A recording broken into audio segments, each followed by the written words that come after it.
Praise Lord. ദൈവനാമത്തിൻ്റെ മഹത്വമുണ്ടാകട്ടെ. എന്നെ കേൾക്കുന്ന എല്ലാ പ്രിയപ്പെട്ടവർക്കും വേഗം വരുന്ന കർത്താവായ യേശു ക്രിസ്തുവിന്റെ നാമത്തിൽ ഞാൻ എൻ്റെ സ്നേഹവന്ദനങ്ങളെ അറിയിക്കുന്നു. തിരുവചനം നമുക്ക് ക്ലിയറായിട്ടുള്ള ഇൻസ്ട്രക്ഷൻസ് നമ്മൾ ചുമക്കുന്ന ഭാരത്തെപ്പറ്റി, വറീസിനെ പറ്റി, ക്ഷീണത്തെപ്പറ്റി ഒക്കെ പല കാര്യങ്ങൾ തന്നിട്ടില്ലേ? എത്ര ഇൻസ്ട്രക്ഷൻസ് തന്നിട്ടുണ്ട്. എന്തുകൊണ്ട് അതൊന്നനുസരിപ്പാനും ദൈവസന്നിധിയിലിരുന്ന് ഒന്ന് റീചാർജ് ആവാനും നിനക്ക് സാധിക്കുന്നില്ല? എന്താണ് നിന്നെ അതിൽ നിന്ന് പ്രിവെൻറ്റ് ചെയ്യുന്നത്?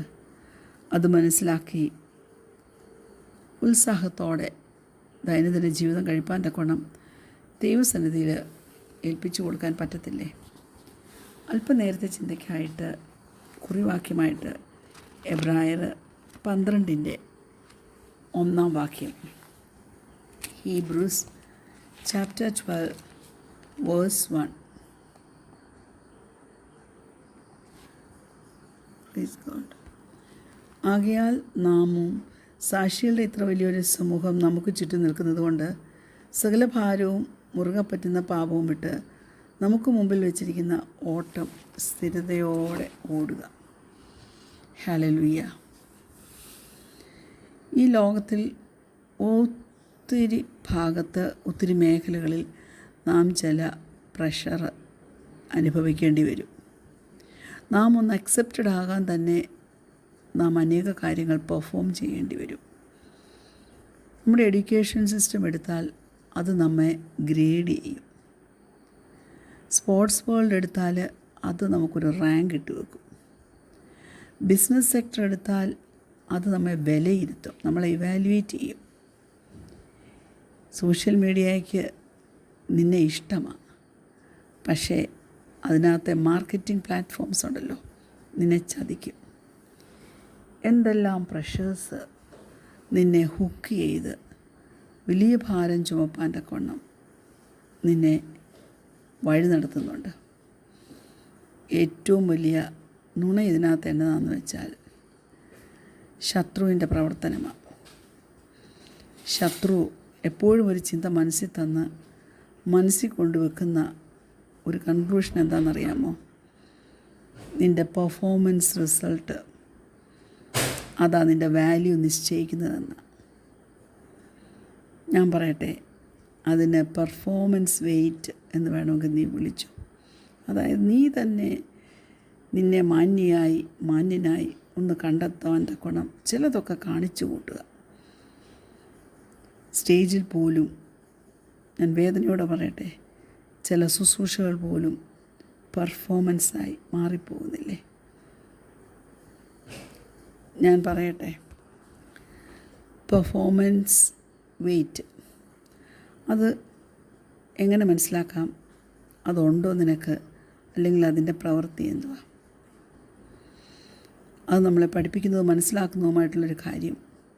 ഞാൻ ചിലതൊക്കെ നേടിയെടുക്കാമെങ്കിൽ ഞാൻ ആവശ്യത്തിന് മൂല്യമുള്ളൊരു വ്യക്തിയാണ്. എന്നെ എല്ലാവരും അക്സെപ്റ്റ് ചെയ്യുന്നുണ്ടെങ്കിൽ ഞാൻ എല്ലാവരും സ്നേഹം പകർന്നൊഴുകി ലഭിക്കുന്ന ഒരാളാണ്. ഞാൻ ജയിക്കുവാണെങ്കിലോ ഞാൻ ശരിക്കും ഒരു സിഗ്നിഫിക്കൻ്റ് ആയിട്ടുള്ള ഒരു വ്യക്തിയാണ്. The problem is, will it ever B enough? ഞാൻ ചോദിക്കട്ടെ, ഇതൊക്കെ മതിയോ? നിങ്ങൾക്ക് ഞാൻ പറയുന്നത് മനസ്സിലാവുന്നുണ്ടോ എന്ന് എനിക്കറിയത്തില്ല. പക്ഷേ റിയാലിറ്റി എന്തുവാന്ന് വെച്ചാൽ, നീ ഒരു ടോപ്പിലെത്തിയെന്ന് വെച്ചോ, ഏതെങ്കിലും ഒരു മേഖലകളിൽ നിനക്ക് നിന്നെ തന്നെ ആ ടോപ്പ് ലെവലിൽ സൂക്ഷിക്കാൻ ഡിഫെൻഡ് ചെയ്യേണ്ടി വരും. ആ ടോപ്പ് ലെവലിൽ തന്നെ നിൽക്കാൻ അതിൻ്റെ വെയിറ്റ് ഇച്ചിരി ഭയങ്കരമാണ്. കാരണം നിൻ്റെ ചുറ്റുമുള്ളവർ നിൻ്റെ ആ പൊസിഷന് നിനക്കൊരു ത്രെറ്റായിട്ട് തീരും. ഉടനെ എന്ത് പറ്റുമെന്നറിയാമോ? ലൈഫ് സ്റ്റൈൽ കമ്പാരിസൺ വരും. അതായത് തമ്മിൽ ലൈഫ് സ്റ്റൈൽ കമ്പയർ ചെയ്യുക, താരതമ്യപ്പെടുത്തുക, താതാത്മ്യപ്പെടുത്താൻ നോക്കുക. പിന്നെ കോമ്പറ്റീറ്റീവ്നെസ്, മത്സരമാണ് പിന്നെ. എന്നാൽ ഇതൊക്കെ ഒഴിവാക്കി കർത്താവിൽ ആശ്രയിച്ചുള്ളൊരു ജീവിതം വളരെ സന്തോഷമല്ലേ? 1 കൊരിന്ത്യർ 3-ാം അധ്യായം 6 മുതൽ 8 വരെയുള്ള വാക്യങ്ങൾ ഇങ്ങനെ പറയുന്നു.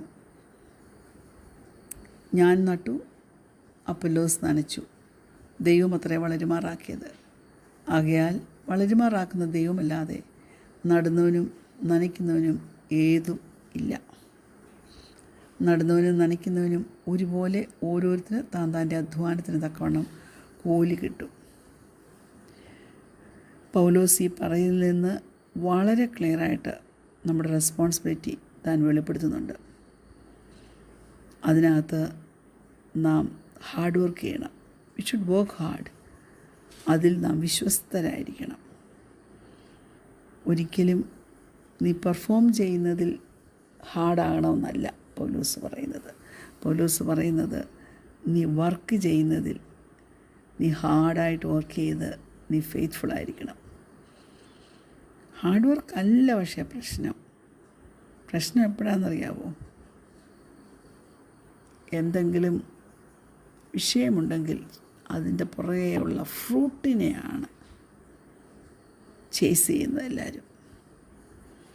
ആ ഫലം, ആ ഫ്രൂട്ട്, അതാണ് നമ്മുടെ വില നിശ്ചയിക്കുന്നതെങ്കിൽ നമ്മളെല്ലാം എങ്ങനെയും ആ ഫ്രൂട്ട് ഒന്ന് ലഭിക്കാൻ തക്കവണ്ണം ചുമതലയൊക്കെ ചെയ്യാൻ തുടങ്ങും. അങ്ങനെ വരുമ്പോൾ ഫ്രൂട്ട് പെട്ടെന്നുണ്ടായില്ലെങ്കിലോ, ഫ്രൂട്ട് വന്നേ ഇല്ലെങ്കിലോ നമുക്ക് തന്നെ തോന്നും, എനിക്കൊരു വിലയുമില്ലെന്ന്. ഞാൻ പറയട്ടെ, ബാൻഡ് UK നല്ല വൃത്തിക്ക് കളിച്ചുകൊണ്ടിരുന്ന, ബാൻഡിൽ ഡ്രംസ് കളിച്ചുകൊണ്ടിരുന്ന ഒരു വ്യക്തി ഒരിക്കൽ ആ ബാൻഡിലുള്ളവരോട് ചോദിച്ചു, ഞാൻ എന്നാ ഏറ്റവും നല്ലതായിട്ട് പെർഫോം ചെയ്തതെന്ന്. ഏത് പ്ലേയിലാണ്, പാട്ടിലാണ്, ഇവൻറ്റിലാണ് ഞാൻ നല്ലതായിട്ട് പെർഫോം ചെയ്യുന്നത്? അത് ചോദിച്ചപ്പോൾ അനേകർക്കും ഉത്തരം പറയാനൊന്നുമില്ലായിരുന്നു. ആ മനുഷ്യൻ, ഡ്രം പ്ലേ ചെയ്തുകൊണ്ടിരുന്ന മനുഷ്യൻ തൃപ്തിയോടെ താൻ ഏറ്റവും നല്ലതാണെന്ന് ചോദിച്ചത്. എല്ലാവരും നല്ല അഭിപ്രായം പറയാമെന്നാണ് താൻ ഓർത്തത്. എന്നാൽ ഞാൻ പറയട്ടെ, ഒരു തൃപ്തി ഒരു കാര്യത്തിൽ കിട്ടണമെങ്കിൽ അനേക റിഹേഴ്സൽസും അനേക ഹാർഡ് വർക്കും നടത്തി നല്ലൊരു എക്സ്പീരിയൻസ്, അതോടൊപ്പം താൻ റോഡ് ട്രിപ്പ് നടത്തുമ്പോഴും ഇത് കളിക്കാൻ ചെല്ലുന്നിടത്തുമൊക്കെ നല്ല ഒരു ഫ്രണ്ട്ഷിപ്പ് എല്ലാവരുമായിട്ട് മെയിൻറ്റെയിൻ ചെയ്ത് മറ്റുള്ളവരെയും ചേർത്ത് പിടിക്കുന്നതിൽ തനിക്കൊരു വാല്യൂ ഉണ്ടെന്ന് അദ്ദേഹം മാത്രമല്ല നാമുമൊക്കെ മനസ്സിലാക്കിയിരിക്കണം.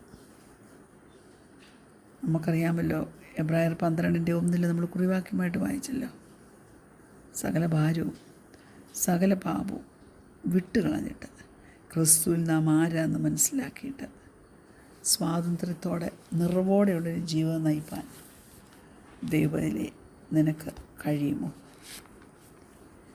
എഫേസ്യർ 2:8, എഫേഷ്യൻസ് ചാപ്റ്റർ 2 വേഴ്സ് 8 ഇങ്ങനെ വായിക്കുന്നു. പ്രൈസ് ഗോഡ്, കൃപയാലല്ലോ നിങ്ങൾ വിശ്വാസം മൂലം രക്ഷിക്കപ്പെട്ടിരിക്കുന്നത്. അതിന് നിങ്ങൾ കാരണമല്ല, ദൈവത്തിൻ്റെ ദാനമത്രേ ആകുന്നു. Praise the Lord.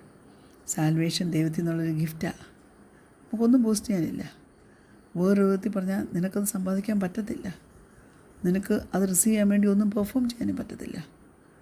ഈ ഗിഫ്റ്റ് എന്തിനാണ് ബേസ് ചെയ്യുന്നത്? കർത്താവ് നിനക്ക് വില കണ്ടതുകൊണ്ടാണ്, നിന്നെ അവൻ മാന്യനായിട്ട് എണ്ണിയതുകൊണ്ടാണ്. അതുകൊണ്ട് ഒരിക്കലും പെർഫോമൻസ് നിന്നെ താഴേക്ക് വലിച്ചുകൊണ്ട് പോകാനിടയാകരുത്. പെർഫോമൻസിൻ്റെ ആവശ്യമുണ്ടെന്ന് ഒരിക്കലും നിനക്ക് തോന്നരുത്. നിൻ്റെ ഉള്ളിലൊരു പാഷനാണ് കാണേണ്ടത്. നിൻ്റെ മെൻറ്റാലിറ്റി നിനക്ക് സ്ട്രെസ്സ് കൊണ്ടുവരുന്നതായിരിക്കരുത്, ജോയ് കൊണ്ടുവരുന്നവരായിരിക്കണം. നിനക്ക് തന്നിരിക്കുന്ന നിറവ് സ്പില്ല് ചെയ്ത് നീ കളയരുത്, ഡ്രെയിൻ ചെയ്ത് നീ കളയരുത്. നിൻ്റെ മൈൻഡ് സെറ്റ് നിൻ്റെ മൂല്യത്തെ നിശ്ചയിക്കും കേട്ടോ. സക്സസ്സും സ്റ്റാറ്റസും അതിനുവേണ്ടി മാത്രം നീ ജീവിക്കരുത്. വർക്ക് ലോഡ് വന്നാലും അതിലൊരു എൻജോയ്മെൻറ്റ് കാണുവാൻ കുഞ്ഞെ നീ ശ്രദ്ധിക്കണം. നമുക്ക് ദൈവസന്നിധിയിൽ കണ്ണടയ്ക്കാൻ പ്രാർത്ഥിക്കാം. കർത്താവേ, നീ ഞാൻ ആരാകുന്നു എന്ന് പറയുന്നതിൽ, ഞാൻ ആരാകുന്നു എന്ന് നീ എന്നെ കാണുന്നതിൽ വില കണ്ടെത്തുവാൻ നീ എന്നെ സഹായിക്കണമേ. ശത്രു കൊണ്ടിരുന്ന എല്ലാ നുണകളെയും ഡിസേൺ ചെയ്യുവാനുള്ള കൃപ തരണേ. ഞാൻ ഏതൊക്കെ വിഷയത്തിൽ എന്തൊക്കെ വെയിറ്റ് ക്യാരി ചെയ്യണമോ അത് ക്യാരി ചെയ്യുവാൻ തക്കവണ്ണം കർത്താവേ നീ എനിക്ക് പ്രാപ്തി തരണേ. പ്രാർത്ഥനയുടെ സ്തോത്രം യേശുവിൻ്റെ നാമത്തിൽ തന്നെ. Amen. Praise lord. God bless you all.